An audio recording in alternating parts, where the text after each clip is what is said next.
Hello friendos and randos, welcome back to another video. So I made this tweet because I've been seeing all of the Twitter discourse about how broken RP law is in OP08. And he is, he's putting in all the results, he's winning almost every tournament. So he's winning every tournament, every large tournament. And I think one of the main culprits is definitely the new OP08 Black Maria card. Of course, her effect is activate main once per turn. If you have no other Black Marias on the board, you can ramp 5 Dawn. And then at the end of your turn, you return Dawn until you have the same number of Dawn as your opponent. Now, on paper, of course, the effect is insane. Being able to ramp 5 Dawn is really, really strong. But I just wanted to show you guys some tips and tricks as to how to use the card correctly and to its fullest potential, because I've definitely seen people misplay with it and not get the maximum value out of the Black Maria card. So let's head right into it with a few different examples. So first, I'm going to talk about using Maria in combination with some of your other cards in your deck. So the first example is Kit as well as 3-cost Pudding. Now, if you didn't know, Kit and Pudding's effect is when Dawn is returned from your cost area to your Dawn deck, you can ramp a active or rested Dawn respectively. Now, this actually triggers also on the effect of Black Maria when it returns Dawn at the end of your turn from your board to your Dawn deck. What this means is, if you wanted to play both Pudding and Black Maria in your 3 Dawn turn, and you did Pudding, and then leader effect, you return 3 Dawn and play Black Maria, and your Pudding effect triggers, and then you play Black Maria's effect, and you ramp 1 rested Dawn to match your opponent's 2 Dawn, you will end the turn with only 2 Dawn. But if you had 3 Dawn turn, and you played Black Maria, and then you use your leader effect to play down Pudding, and then now you trigger Black Maria's effect to ramp 5 Dawn. At the end of your turn, when you return Dawn from your field to match your opponent, Pudding's effect will trigger and let you ramp 1 more rested Dawn. So instead of matching your opponent, you actually have 1 more Dawn than your opponent, putting you back on curve. This also applies for 5-cost Kit. So let's say for this example, you already have Maria on the board, and you have 5 active Dawn. What you can do is use Maria's effect first to ramp 5 rested Dawn. Then use your leader effect, putting you at 7. So the assumption here is your opponent is at 6 Dawn or on 4 Dawn. So you use your leader effect, and then let's say you play another card, and then you play the 5-cost Kit, and at the end of your turn, you return Dawn. So let's say your opponent was on 6 Dawn, you go from 7 back to 6, and then Kit's effect triggers, puts you back at 7 with 1 active as well. So this can also set you up for counter events like Radical Beam if you play them like I do. So this is an important ordering sequence because, for example, if your Maria gets removed, not only did she let you ramp Dawn -3, which was for the leader effect, it also let you ramp 1 extra with the blocker Kit here. The next one is a play that you have probably seen if you're watching the championship in Tokyo. But one of the very powerful plays available for Red Purple Law now is on the 3 Dawn turn, you sink 5 into leader, and if your opponent takes the hit, they'll now be at 7 hand cards. So you can do Black Maria into Black Maria effect, ramping 5, and then leader effect, returning 3 to play Blocker Law. And because your opponent is at 7 hand cards, you can use Blocker Law's effect and snipe 2 cards from their hand. And at the end of the turn, you will go back to 2 Dawn. So this is a Dawn -4 play, but it only actually costs you 1 Dawn to use because you went from 3 to 2. So it's really, really powerful because of that fact that this is the only card that lets you play this 4-cost Law and use its effect on the 3 Dawn turn. So not only are you cheating this out a bit early, you're also getting the discard effect. Yeah, so this is one of the strongest 3 Dawn plays available to Red Purple Law now. Of course, they can also just do Black Maria into Reiju, allowing them to draw early, and then next turn doing a, for example, Pudding into Gordon into leader effect play as well. Now, another thing that I see a lot of RP Law players do a bit poorly when it comes to using Maria's effect is, for one, not using Maria's effect before attacking to play around triggers, especially against Lucci as well as NL. You have to make sure you get the value out of the Maria before you start your swinging, because they can very easily trigger something to KO it on your turn and you suddenly lose a lot of value. So if I am not going to be playing Reiju this turn, generally I will just use the Maria's effect right away. The reason why you have to be aware of Reiju, of course, is because you need to make sure your Dawn matches your opponent. So let's say a pretty typical game, 3 Dawn turn, maybe you did Maria into Pudding, and now it's your 5 Dawn turn, and you want to do a 4 cost Gordon and Reiju combo, right? So if I'm going to do this, generally what I will do is I will play the Gordon first, and then I will press I'll use Maria's effect to go up on Dawn. So let's say my opponent is on 4, right? Because I'm on 5. So I'll use Maria's effect to ramp 2 Dawn only, and then leader effect with the 2 rested Dawn, and play down Reiju, and then Pudding will ram me 1 Dawn, and then I'll draw my 2 cards. And then after that, I'll start doing my attacks so that I can play around the trigger for the Black Maria, making sure that I get the value out of it first.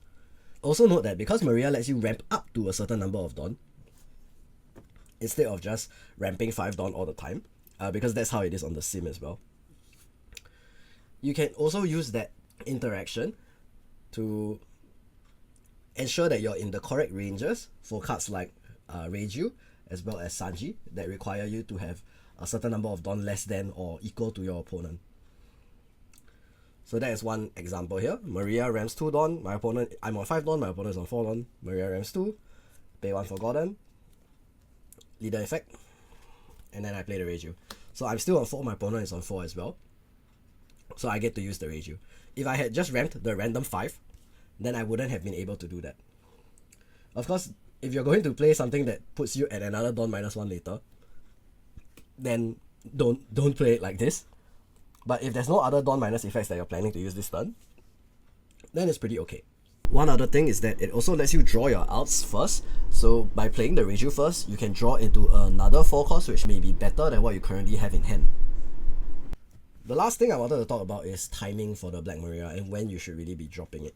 So in the current RP Law meta in 08, there's a few decks that you're going to see primarily. RP Law, of course, then Lucci, NL, Kalgara, Red Zoro. These are, and BY Luffy. So these are basically the decks that you will see. Now, in matchups like Mirror as well as Lucci, you're not going to randomly be dropping the Black Maria early game because they have very easy ways to remove it. So in those situations, it's about timing and when you drop it correctly in order to get the maximum value. Most commonly, what you would do is you would drop Maria when your opponent is at 7 or 8 Dawn. And then you would plan your turns such that you go down to 2 or 3, depending on like your opponent being on 7 or 8 Dawn, respectively. So one good example is if my opponent is on 7 Dawn, I want to plan it such that I have 6 Dawn this turn,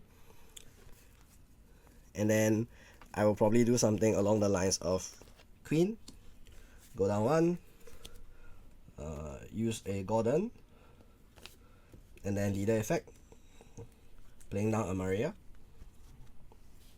and then I ramp back to 7 from 2. So this would be if I was going second, and this is my my 8 Dawn turn, so my opponent is on 7. Then this would put me in a good position for next turn. Similarly, if I was going to be on, if my opponent is on 8 Dawn this turn, so it is my going first 5th turn, the 9 Dawn turn, I would want to go from, I would want to end the turn on 3 Dawn. So let's say same line, Queen Gordon into Maria. I would want to start with 7 Dawn that turn, into Queen, Dawn -1, Gordon, leader effect, play down Maria, and then Maria's effect puts me back at 8 at the end of the turn. So this is the ideal timing for playing down Black Maria. Of course, another option is if you started at 7 Dawn, sorry, if you started at 6 Dawn even, and you didn't have Queen, you could hardcast the Maria for 3, and then leader effect, play down a 4 cost and another 3 cost. Like maybe a Reiju here, and then you can also play down a Sanji, since your opponent is at 8 Dawn. And then you use Black Maria's effect and ramp up another 5 Dawn. So this would be a very strong 6 Dawn turn when your opponent is at 8 Dawn. And it's pretty easy to be at that point, assuming you went like let's say kid into Shachipen, and then maybe into Reiju after that. So this is generally the way to get maximum value out of your Black Maria. So you can plan your turns accordingly, such that early game you don't actually have to play so many ramping cards like Shachi and Penguin or Ayin or Pudding if you do see Maria in your starting hand.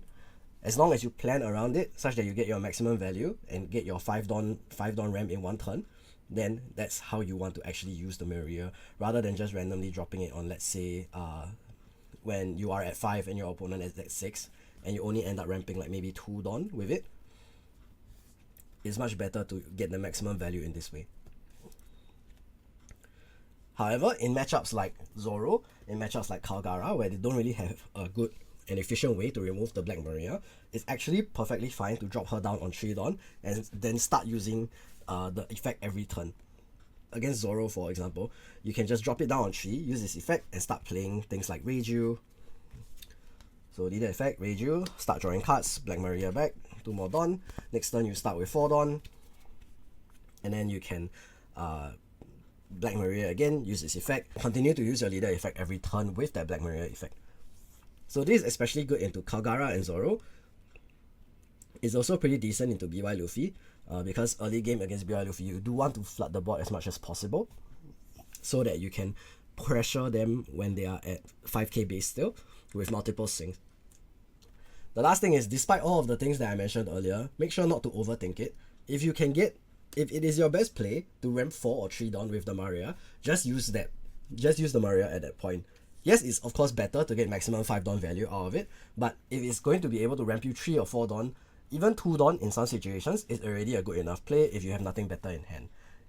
The important thing is that when you see Maria in hand, you can start playing more of your cards like Queen and Blocker Law and use their Dawn minus effects a bit more liberally, because you can catch up later. Then suddenly cards like Kid and Pudding lose a bit of value in hand, and you don't want to play them down as often. But of course, starting hand wise, Pudding Shachi Penguin is still a very, very strong play. It's just that if you have Maria in hand, you don't have to worry too much about keeping the Pudding on the board or guarding it later with counter.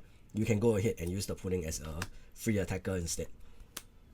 That is basically the tips and tricks for Black Maria, how some people are using the card wrongly. I'll see if I can dig up some examples and post them on Twitter later, but I will also have clips with myself playing with the Black Maria card and letting you guys see how to do it correctly. If you like this video, make sure to drop it a like.